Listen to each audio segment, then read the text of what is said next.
can I make my fights look believable? On the left, we have fake, in the middle, we have realistic, and on the far right, we have real. Fake fights require the least amount of skill and usually look pretty bad because nothing the actors are doing actually work. My favorite movie series is the Ip Man series. This falls in the category of realistic. It encompasses real moves that do work in a fight regardless of how probable it might be to actually pull it off. After realistic fighting, there is the really realistic fighting category. This one leans further away from the fancy low percent martial art techniques and focuses more on the fundamental practical side of things. Don't get me wrong, fancy 1% moves have been executed in real fights before, but they are really fancy and rare moves. When we're talking about really realistic fight movies, we're talking about movies like Creed,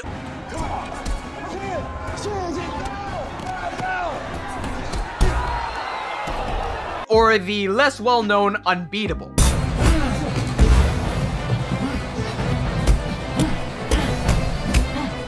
The common theme here is that they're both based on sports. So Creed is based on boxing and Unbeatable is based on MMA. They are primarily aimed towards people who already have an interest in boxing or MMA. That's why their fights are more realistic to fit that genre. The interesting thing here is that most people know what boxing is. It's when people wear these big gloves and throw punches at each other, trying to knock the other guy out. People who have never seen a boxing match in their life will still understand what's happening because people are just punching each other. But people who enjoy watching boxing or are boxers themselves will still enjoy the movie because this is really close to what a real boxing fight would look like. Even in Creed, there are still certain times where the previous 3 tropes will be used. So take for instance this part where Adonis Creed just gets frozen in time and then eats a flush right hand. That's the frozen in time trope for Adonis to take a hit, as well as God protagonist for Adonis not to go down. But these should be limited, however, as they do break immersion a little bit. The rest of the choreography is just boxing. There's no fancy spinning shit, it's just boxing. We're throwing spinning shit now? Unbeatable, on the other hand, has a bit more fancy moves, because this is set in MMA and you have a lot more freedom with MMA. Now, it's probable that most of you guys don't have any experience with MMA, so you have no idea what's happening on the screen right now, but that's okay.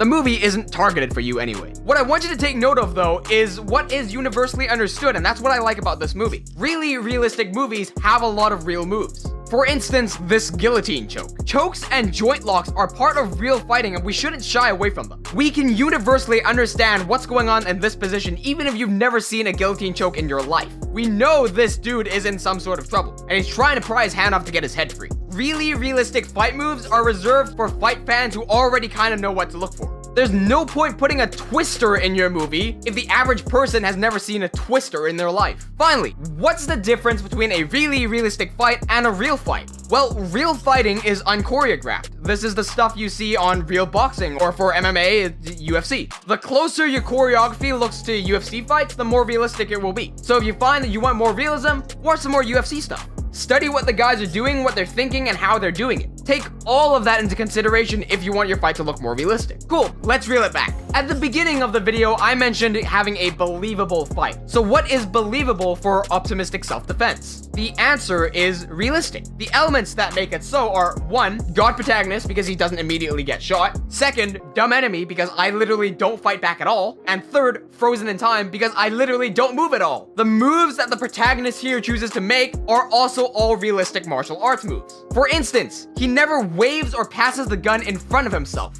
Therefore, I'm able to fire 5 times without hitting him. He also actually hits me and actually disarms me. That wasn't just really good acting, he was actually hitting me.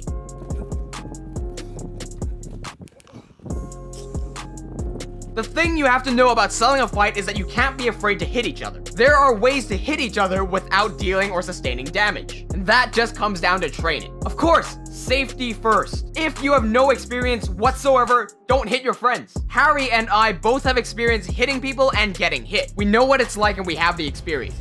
Next week, I'll be going over the editing, visual effects, and sound design that went into optimistic self-defense to show you guys all the post-production work that's needed to sell a fight. Don't forget to smash that like button and subscribe if you haven't already. Also, consider supporting us on Patreon if you want cool rewards and have $1 to spare. Thanks for watching. Cheers!